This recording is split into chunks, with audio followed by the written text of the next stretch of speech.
My name is Amy Greil, and I am the new Executive Director of the Kenosha Community Foundation. So what is the creative economy? I would say this is the segment of the marketplace that really deals in arts, culture, and creativity. Things like the performing arts, certainly the visual arts, but also like more professional skills such as going into law, going into design, going into engineering. Like, how do you begin to see more of these professional niches, if you will, or sectors of the economy that kind of fit into this space of creativity? Arts and culture are absolutely like as far as their importance within the creative economy, it's just like, how can we broaden our conception of what creativity adds, and ideally like arts and culture really being the ripest field for inspiring creativity in other fields. Much of Kenosha is built in an industrial economy.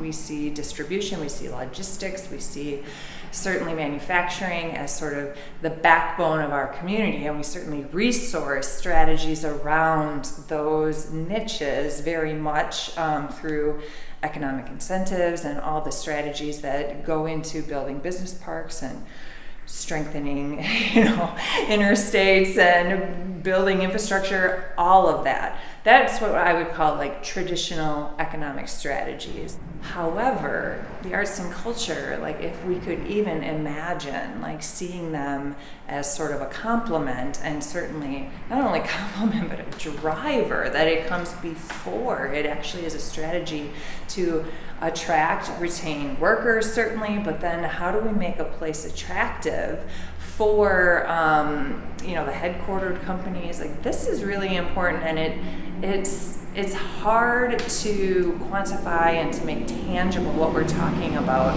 but when you see it, you know it. Because there's a new report by the Kenosha Area Business Alliance. They looked at Kenosha, compared it to a lot of like communities across the country, particularly in the Midwest, and they found that we are, underperforming.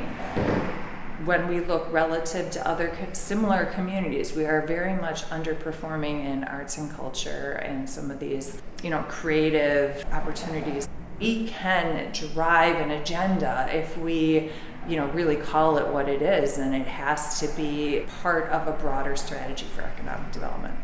We did a survey, this would have been like 2015 that was conducted, had maybe 200 respondents that, categorize themselves or have engaged in events and activities over years, categorize themselves as artists or creatives.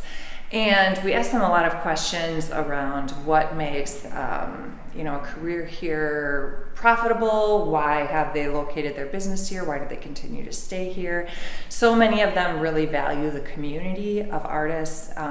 It is certainly a place that this Lemon Street organization has nurtured, cultivated over so many years.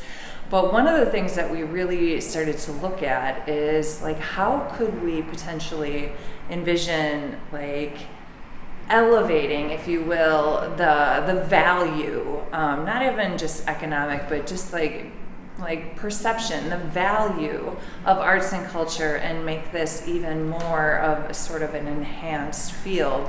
How does that look? And other communities have certainly looked at this, and this term called Gatekeepers came up, and this was a very sort of contentious term, because a lot of people would think that gatekeepers are sort of like influencers that like privilege some and not others. But what we saw in the research is that gatekeepers are really important to essentially like winnow the field of creative enterprise and really add value, in the sense that we now to some extent have a narrower door, and we have to sort of like enhance, improve, like continue to grow and really strengthen the skill, the practice of art making, of creativity. So gatekeepers, are often not obviously labeled that way, but they serve such a function, Lemon Street being one, in that it curates essentially an experience here,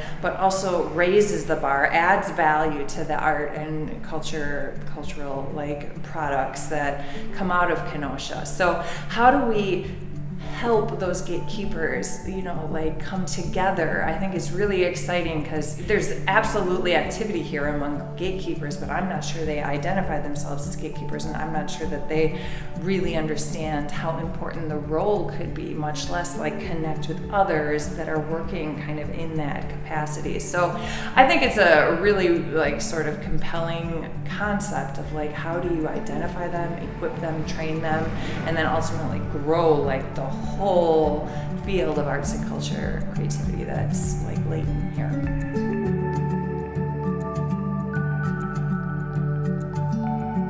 We look forward to supporting Lemon Street and all of its artists.